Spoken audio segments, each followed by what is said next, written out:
Okay, so we've talked about rectangular and polar. We've talked about real rectangular and real polar.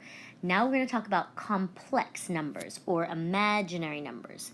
Okay, so before we get into the polar version of these, let's just do a real quick review of imaginary numbers. We typically use the letter Z for imaginary, so if you look at part A, it says Z is 3 plus 4I. Well, what I would ask you to do is, you probably did this maybe once in class in Algebra 2 or Advanced Algebra 2, whatever you took, where you said, okay, the real axis is my x-axis, and the y-axis is my imaginary axis. And you had to plot points. So if I have to plot this point 3 plus 4i, well, 3 is the real part, so I go 3 over. 4 is the imaginary part, so I go 4 up. So if I plot this on an imaginary plane, that's what the dot would look like. And then if I asked you, okay, what's the length of that? You could do 3, 4, 5 with Pythagorean, and you'd say, oh, it's 5. Oh, that was supposed to be a 5. So when I say something right under this, like what's the magnitude? That means what's the length of that. I'm not going to call it a vector or anything right now, but the length of that segment. And it just comes from Pythagorean theorem. Okay, so let's just try another real quick one. So if I try part B, okay, -2 is the real part. -2i is the imaginary part. So I plot the point down here in the third quadrant. And if I say, what is its magnitude? We'd say, oh, that's 2 root 2, because I do Pythagorean. Okay, so that's just kind of real quick what you've done before. Now let's explore what that looks like in polar coordinates. All right, don't get scared by this box. Let me go through it step by step. Actually, let me kind of blow it up even. Okay, so when I say that we're going to look at something in rectangular, I'd be talking about this very first thing here, right? Whoops, that's supposed to be a star. Okay, this very first thing, x plus yi. Now, your books used to use a plus bi, that's fine too, but x I like because it tells you it's going horizontally, and y I like because it says vertically. And then you just make that one connection to what we're doing now, where x is the same as r cosine theta, y is the same as r sine theta, and then I've got my I at the end. Okay, and then if you look, the one that you actually want to memorize, the one that all your answers, the form should look like, is this last one. And all we've done is we've taken that second equation and we've factored out an r. So when I say, give me a coordinate in polar, imaginary, just make sure the r stays on the outside. Okay, let's look at a couple to see what they look like. All right, so this first one, that's rectangular. Root 3 is your real, -1i is your imaginary, and I want to know what that looks like in polar. Now, before we give an answer, because I need to find the r and the theta, it's kind of important. In the definition in the box above, look at how r and theta have to be expressed. R has to be greater than or equal to 0. It's got to be positive. Theta has to be between 0 and 2 pi. I mean, it's got to be positive, and it cannot be bigger than 2 pi. So when I do a little rough sketch of this guy over here, let's look at this first one here. Root 3 would be over here. -1i would be down here. When I name this guy, I have to name it with a positive theta, meaning I have to name it all the way around this way, and a positive radius, okay? So I can't take any shortcuts and call it negative something anymore. All right, so first, hopefully you notice this is the 30, 60, 90, where the radius would be 2.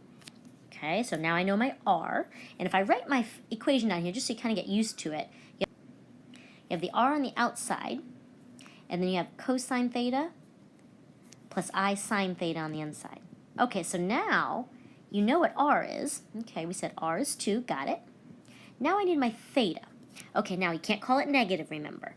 All right, so if the 1 is across from it, it's got to be my pi over 6 in here, or my 30-degree reference angle. So I need to call it 11 pi over 6, since I'm naming it positively. And I sine 11 pi over 6. Now, it seems like this is unfinished, right? It feels like, okay, that can't be the answer, but it is.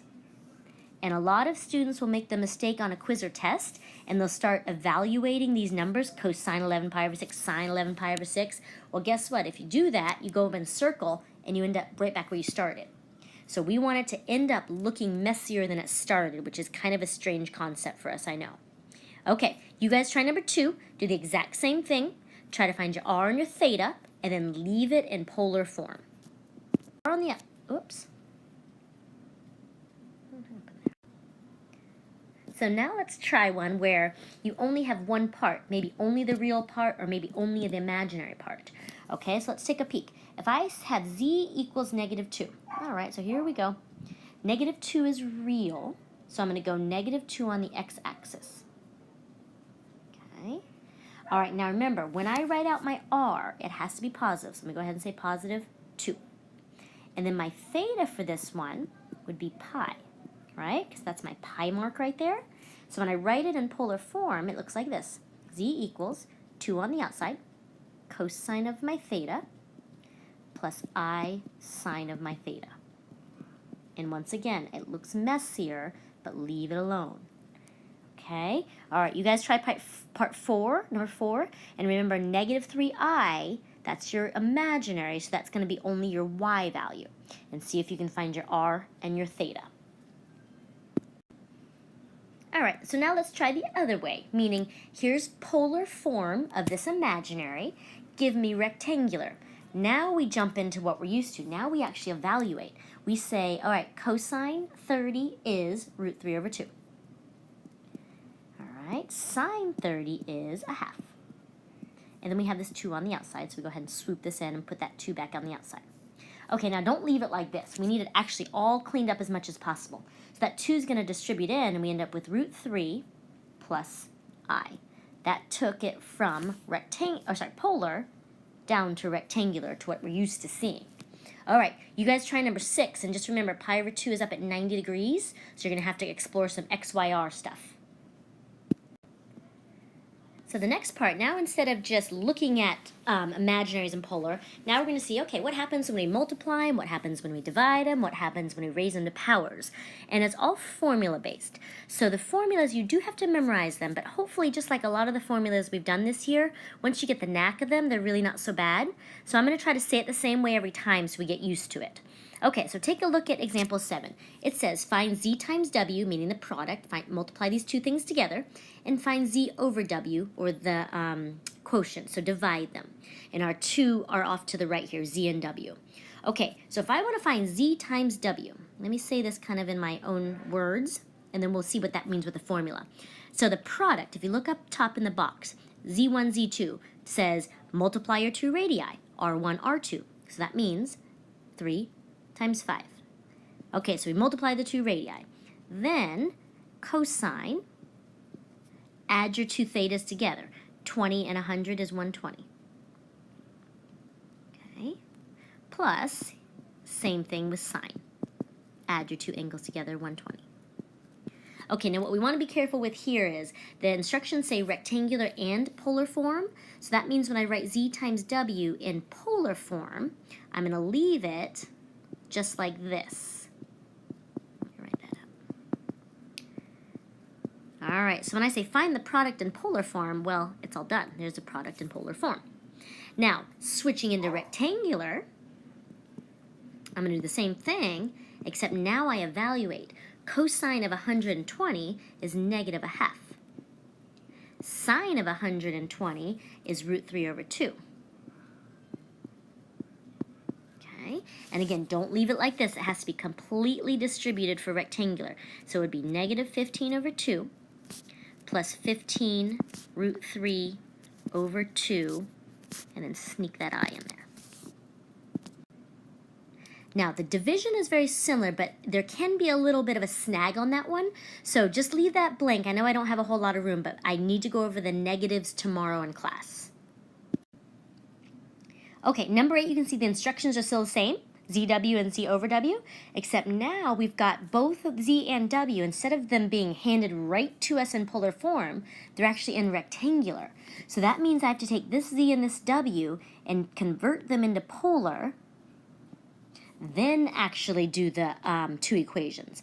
Okay, so let me do a real quick z and w over here, and then maybe we don't need to finish these, but just I want you to know how you would at least start it.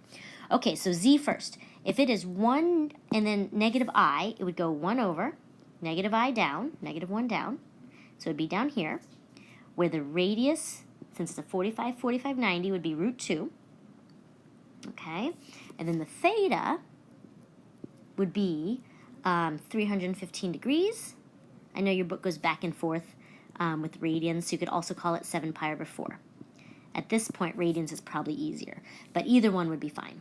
So then I could say, all right, well now I know z is root 2 times cosine 7 pi over 4 plus I sine 7 pi over 4. Now I have z in polar form. All right, so I haven't done the multiplication or division yet, but I have z in polar form now. All right, now if I do the same thing with w, so w is 1 and then negative root 3i. All right, so I go, okay, now I know my radius is 2, and my theta would be 300 degrees, all right, which is, that's a 60-degree reference. You could also call it 5 pi over 3. Okay, let me move this up just a little bit. So then I can say w is 2 cos 5 pi over 3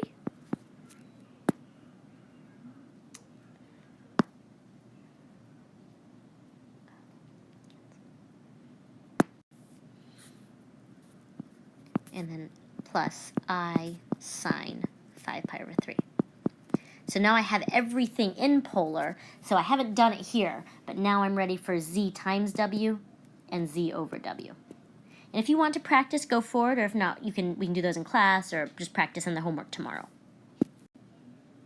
All right, last bit. Now we're going to do, instead of multiplying, dividing, we say, what happens when I raise these to powers? And you can see, yes, we have another memorize here, and I'll talk it through as we're going over it.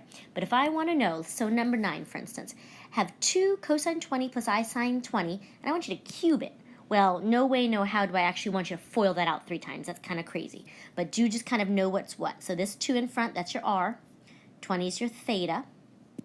And 3, that power is your n, to the nth power, right? So if I follow my formula up here, I would say, okay, well, z to the n cubed would be my radius to the n, so 2 cubed, cosine n theta, so 3 times the 20, plus I, and then sine of the same thing, 3 times the 20. So instead of adding and subtracting, now we're multiplying. Okay, and then it says rectangular and polar again, so let's clean up this bit. So it'd be 8 times cosine 60 plus I sine 60. All right, so there's polar. And then if I take that and make it into rectangular, well, cosine 60 is a half, and sine 60 is, sine 60 is root 3 over 2. And then remember, don't leave it like that. You got to distribute it out completely for rectangular. 4 plus 4 root 3i. Now we'll leave the last 2 for class tomorrow, and they'll take a little bit longer, but no sweat.